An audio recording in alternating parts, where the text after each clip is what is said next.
173 billion bye 2030।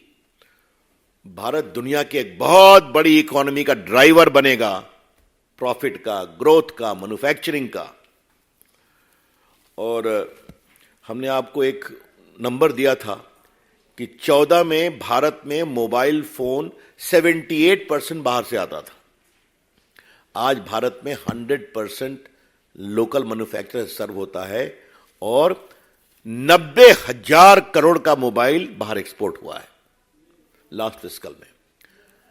और इसका कारण भी आपको बताना चाहूंगा, ये एक रोचक खबर है इसलिए कि आप लोगों ने उसको मीडिया में बहुत कवर किया था कि जो एप्पल की 2 दुकान खुले हैं दिल्ली और मुंबई में, उसमें जितना सेल हुआ है वो आज तक के हिंदुस्तान के मोबाइल सेल का हाईएस्ट है एक महीने का, जबकि कोई दिवाली मार्केट नहीं है अभी। हम किसी कंपनी का यहां प्रमोट करने नहीं बैठे, लेकिन भारत बदल क्या रहा है? क्या किसानों की सेवा, हाईएस्ट एलोकेशन फॉर देम, क्या 11 करोड़ किसानों को 6,000 देना, 1 लाख करोड़ एवरी ईयर, क्या 80 करोड़ लोगों को खाना खिलाना, इत्यादि इत्यादि। तो भारत आज गरीबों की चिंता, उपेक्षितों की चिंता, वंचितों की चिंता, किसानों की चिंता, उद्योग की चिंता, इंफ्रास्ट्रक्चर की चिंता। इस बार के बजट में 10 लाख करोड़ खर्चा हो रहा है, आपको मालूम है, capital expenditure on infrastructure alone. तो भारत का सर्वव्यापी, सर्वस्पर्शी आर्थिक विकास है। India's economic growth is all pervasive, inclusive. यह बहुत बड़ी बात हम कहना चाहेंगे। इसलिए आज ये बहुत ही बड़ा दिन है हमारे प्रधानमंत्री की अगुवाई में, जो भारत बदला है उसके लिए। और जो स्पॉन्सर्ड एक्सपर्ट्स हैं उनके सारे प्रेडिक्शन गलत साबित हुए। और राहुल गांधी जी, मैं आपसे, अगर आपको उचित लगे तो ये रिपोर्टों को जरा खुले मन से पढ़िए। कई बार मोदी जी के बारे में कुछ भी होता है तो आपका खुला मन नहीं रहता है। इसको एक बार पढ़ेंगे तो एक बार भारत के विकास के बारे में नफरत के बाजार फैलाना बंद करिए, इतना ही कहना चाहेंगे। I am open two questions now.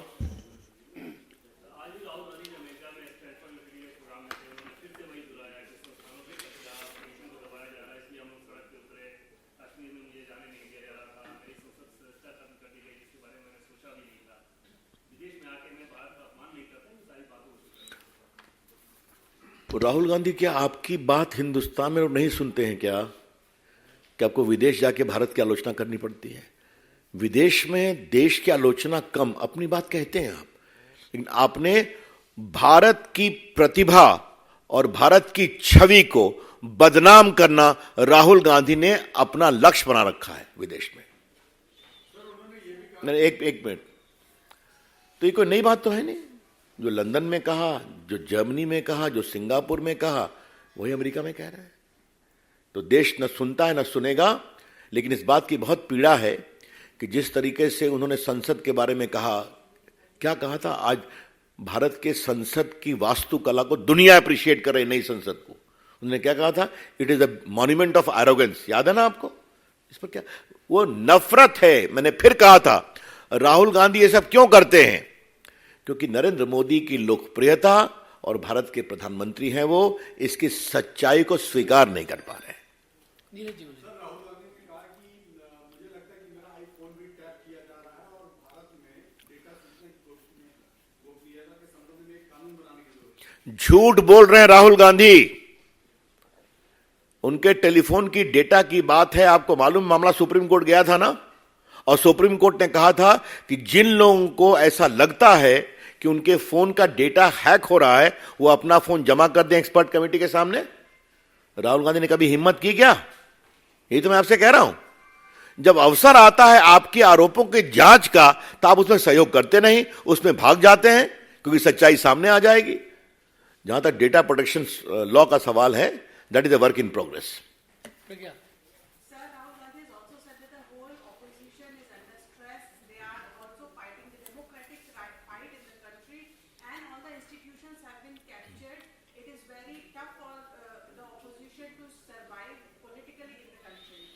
देखिए, आज का विषय भारत की अर्थव्यवस्था पर थी, लेकिन विदेश में बोला है तो मैं रिकॉर्ड ठीक करना चाहता हूं। भारत की नई संसद का इस तरह से तिरस्कार करना यह इंस्टीट्यूशन का अपमान है।